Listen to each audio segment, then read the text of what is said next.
Hi, my name's Tyson. This is the Awareness Project. We're a nonprofit based in Utah working to bring real stories from our homeless community to the public.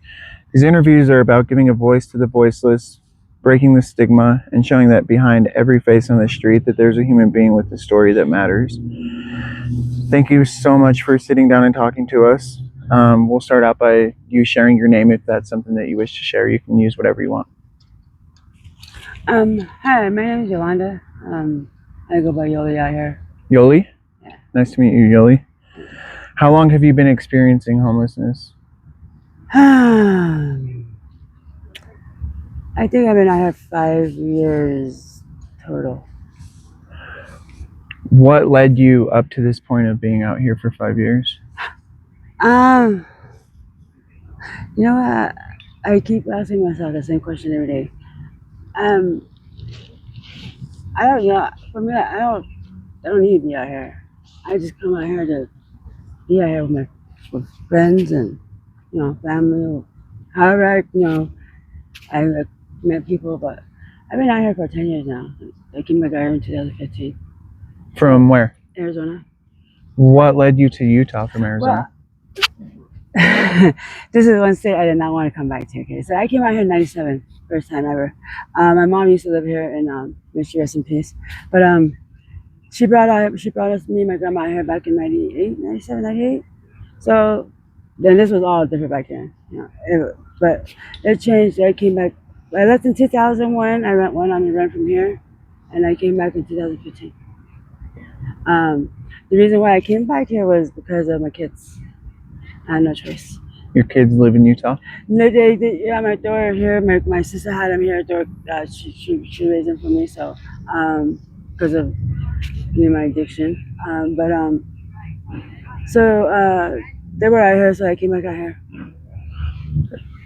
Yoli, this might, it would be a hard question, but how long has it been since you've seen your kids? Back in April. I talked to them like a couple weeks ago. Good. Yeah, last time I've seen them was in my mom's funeral back in April. But I usually just message them in Messenger or chit chat with them in Messenger. But other than that, that's about it. So you said you mentioned your addiction. Can you speak a little bit about that? Well, I don't know if you can call it addiction. I that's what I call it. Curiosity is what actually. I'm guessing curiosity brought me out here. Okay. But I like my addiction. I like the free life. Like I like the fast life. Like to me, like I think I'm out here for a reason. I don't know what my purpose is yet, but in my little journey, like I met a lot of people that I came in contact with that needed like my help or that needed me at that moment. Like I'm here for a reason, and whatever that reason is, I'll come and find out soon. But other than that, like I'm just here. So there's a lot of misconceptions, I feel like, between the general public and people that are out here. So speaking of that, what's something that you wish people understood about being out here? Let's see. Maybe like just for them to not judge us for where we are. Just because we have a backpack on our back doesn't mean that we're homeless or whatever. I mean, we're out here, but we're out here for a reason. Some of us we aren't, but some of us we are out here for a reason. And no matter where we go, we always get stereotyped. It doesn't matter where we go, inside to a store, or just standing, talking to a friend on the sidewalk. It's just I just wish like people could just see our side of the footsteps, and then they can judge us until then. But like on top of that, like whose purpose is it to judge us? We're just here. Obviously we have to meet somebody in a way, because obviously you guys came down here for a reason. So everything happens for a reason and purpose. So the 5, 10 years you've been out here, in the 10 years you've been out here, What has been the hardest part of that experience? Just dealing with life kind of daily. You know, um, we all do fuck up. We all do mistakes, and a lot of us out here, we are parents. You we make mistakes, we make our choices, but that doesn't make us bad people. That doesn't make us bad parents or whatever. And people that sit behind a desert, behind closed doors, that's how they see us. Is just like we're bad.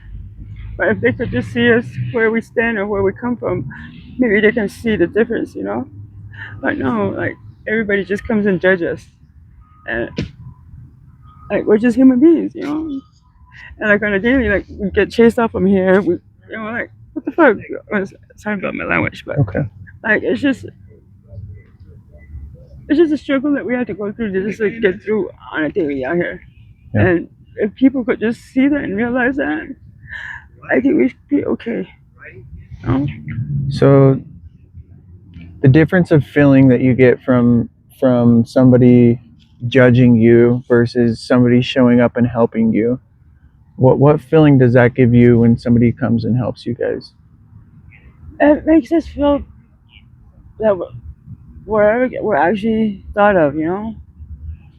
Like somebody actually thought of us. Like it'd be better off. Like, it'd be better if like the state, like people that sat in the office of state, or like up in the Capitol or something. Somebody that can come out here, just to see how it is to struggle. Maybe put themselves out here for like at least a day or a night. And let them experience that, and then they can, then they can say, hey, But other than that, we're just another human being. That's walking on the street trying to make a living or trying to make it the ends. And it's some of us we just give up, and that's why a lot of us we commit suicide.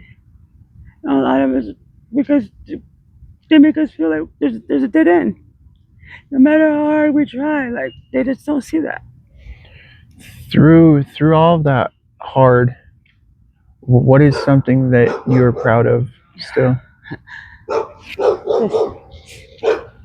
This year, everybody that I meet, and I called her my sister, like I was my uncle, like just here, just to make Community. somebody else happy. It's just changing somebody's day.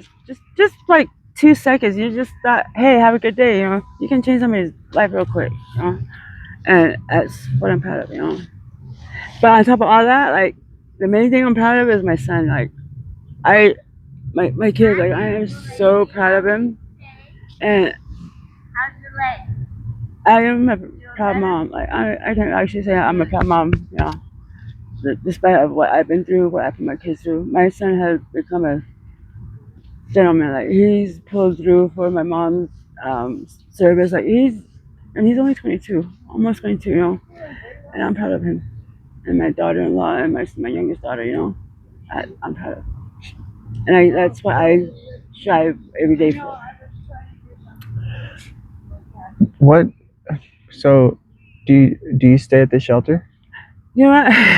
All these years that I've been out here, I've only been inside them doors one time. Why is that? Because of the subject we're on. Because when we go into the shelter, you can't take certain things. You had to go through all your stuff. You had to go through guidelines, whatever. And it's frustrating. They put more and more, all that crap on you.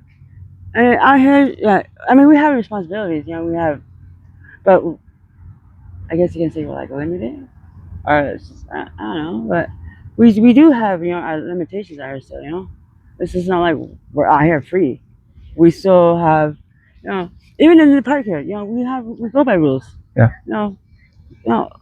Somebody has to be something. Even out here on the block, we still have rules. It's not from cops, whatever, but we have our own rules out here. It's just like being at home. Like you're the parents, we're the kids. Somebody has to be a parent out here. and it keeps us together in a way. So do you sleep somewhere different every night, or do you have a pretty good spot where you guys can? You know what? Don't tell me where, but no, we just we just drift around. Yeah. You know, wherever we sit and lay our head, that's where we lay. You know, but pretty much it's always safe. You know, like I will not sleep out here if you know if I'm not safe. You know, I'll go with my little spots, but um yeah, it's pretty safe out here. It's pretty what's the one thing that you have to worry about the most out here? crazies, weirdos, but um you know I don't know.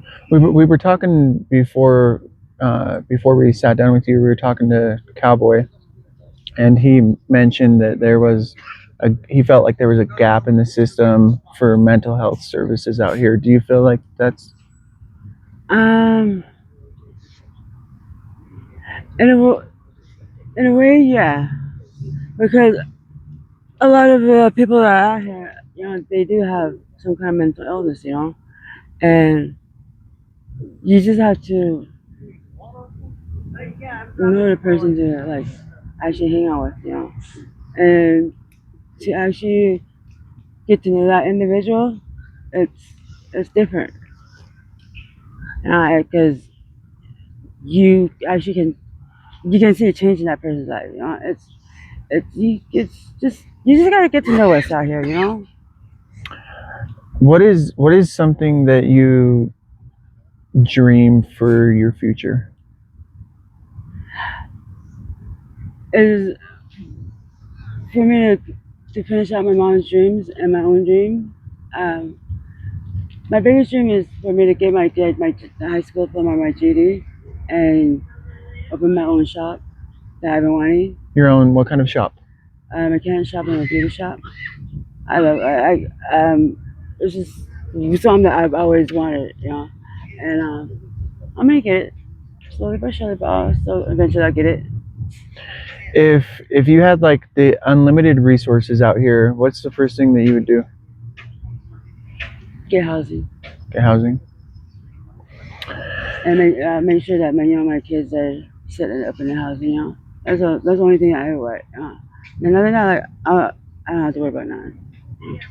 As long as my kids are safe and up, tucked away, I'll be okay. Yollie, what's if you could tell, so the people are going to watch us, what's one thing that you would like to tell them? Just don't judge us too quick. Like they say that judge a book by the cover. Um, we're just an individual that can be taught or can be listened to. You know, a lot of us we need somebody to just listen to us. I think that's the biggest problem because as soon as you start talking to people, they want to start judging. So I think we just need more people that can just sit back and listen. And I think that It's a good it doesn't message. matter. Like even a stranger, like you know, just sit down and listen to somebody, you know, and that individual will feel better, you know. And it's just like taking a weight off of your chest. That's the way I see it. Thanks, Yollie. Well, thank you for watching. If this story moved you, you can take a moment to share it. Awareness is the first step to change. We're not trying to just we're not just trying to highlight homelessness. We're trying to humanize it. You can support Oli and our mission if you go to www.theawarenessprojectut.com, and you can also make a donation followed by the episode number, and we'll get whatever you want to give to Oli to her. So thank you so much again for taking your time to sit with us. Thank you. This is